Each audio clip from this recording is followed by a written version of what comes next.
Hello, gentlemen, and welcome to yet another episode of Gentlemen's Club Whisky. And today's episode is going to be a continuation of me talking about the Suntory World Whisky Ao. And Ao in Japanese means blue. And this is a blend of 5 major whiskeys from Irish, Scotch, American, Canadian, and Japanese whiskeys. And specifically, this comes from Ardmore, Glengarioch, Cooley, Alberta Distillery, Jim Beam, Yamazaki, and Hakushu Distilleries. And this is 43% ABV, which is pretty standard in most Suntory whiskeys. And it comes inside of a 700 milliliter bottle. Now I got my tasting glass right here. I'm going to read Suntory's tasting notes first, and then I've already pre-tasted this myself plenty of times before, so I have my notes in front of me so that I don't forget anything. And after I give Suntory's notes, then I'm going to give my own. Now, there may be some similarities between both of our notes, but ultimately, they are a little bit different, but I did happen to find the things that they found as well. Let me get a better helping here.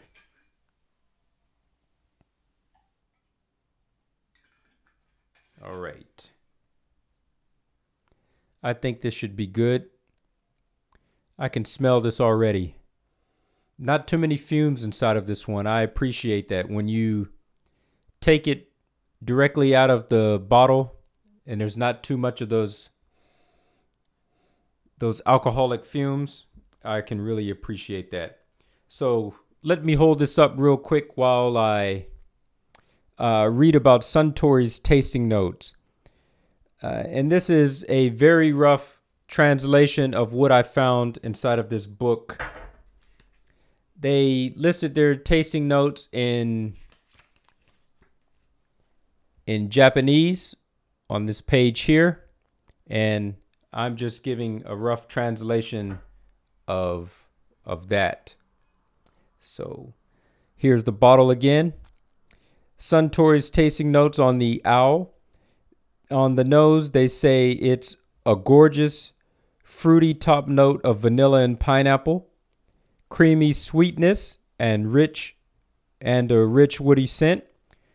On the palate, it's smooth and sweet, and gradually you can taste smoky and cinnamon-like spices.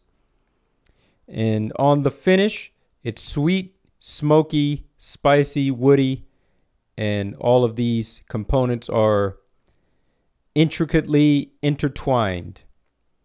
And so now it's my turn to have a go at this. Cheers, or kanpai as we like to say in Japanese.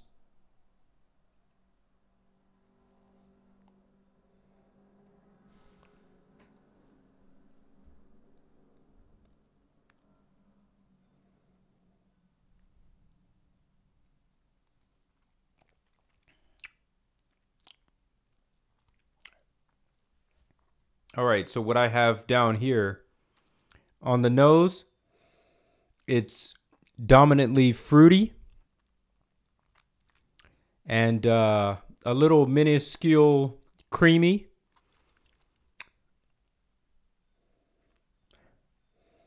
And a little bit of cinnamon spice.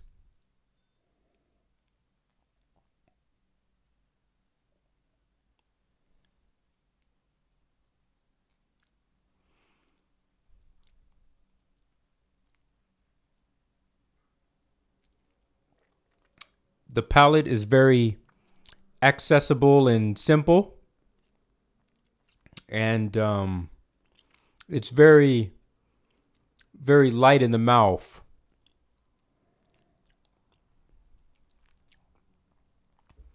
Buttery and oily.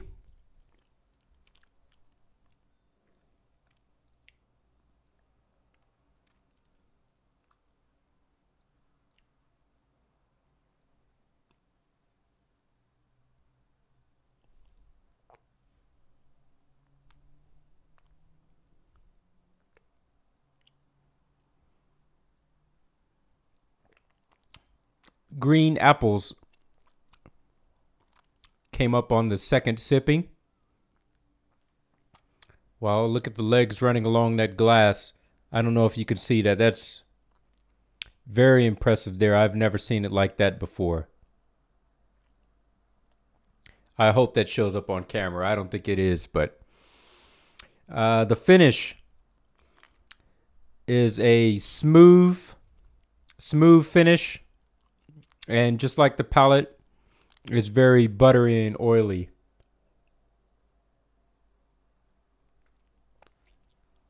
And that's about it.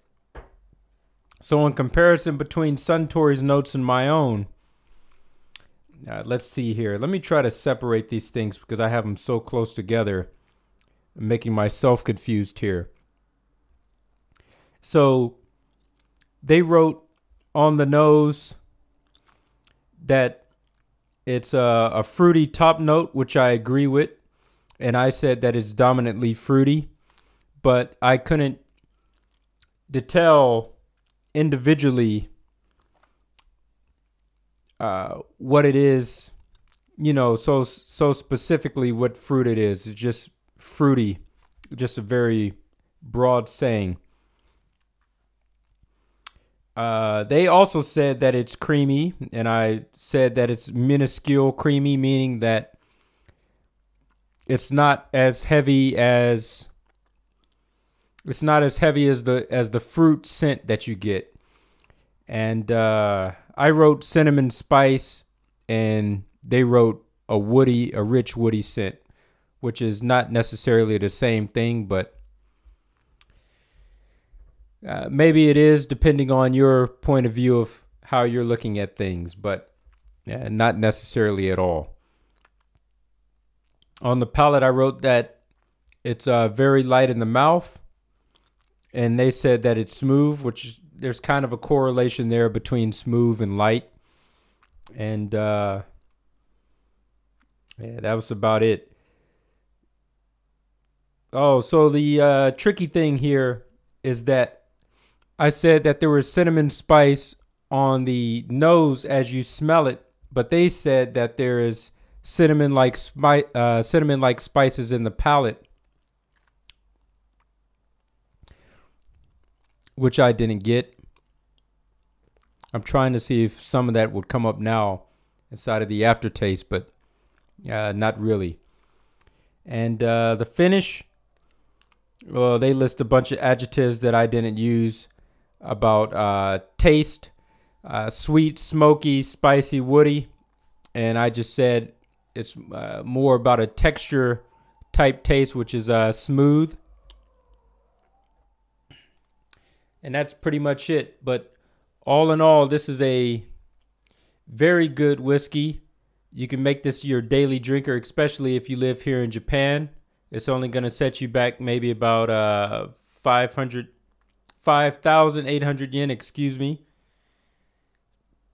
And that is with the tax included. American dollars, this would be very close to maybe about $50 tax in. But of course, if you're ordering this from Japan, you'll be paying a lot more than that. Anyways, gentlemen, that is my review over the Suntory Owl. I thank you all for watching. Make sure you stay tuned in for future episodes in which I go through a lot more whiskeys. I know currently I've just kind of been running through my Japanese stock on this channel because I've been re-reviewing whiskeys that I've prior reviewed, but with my knowledge going up and increasing and my assessments changing, I want to get things right. So I'm deleting old videos and I'm re-uploading them with, my knowledge as it stands now. I won't do this too much, but I feel like I'm at a point in time and a state where I can confidently give an accurate review, whereas before when I was given reviews, I was still very not so advanced at whiskey tasting. So I label those notes as being obsolete now, and I didn't like the way that I presented myself on camera, so just redoing everything all over again. But make sure you stay tuned to future videos. You got to hit the like button and subscribe. Hit that little bell icon and it'll give you the notifications instantly of when I upload a new video. You won't miss out on anything at all. And it won't cost you nothing but a penny. And then you'll have a car. All right, gentlemen. Salute to you wherever you may be out in the world. Make sure that you drink responsibly. And as always, gentlemen, keep it classy.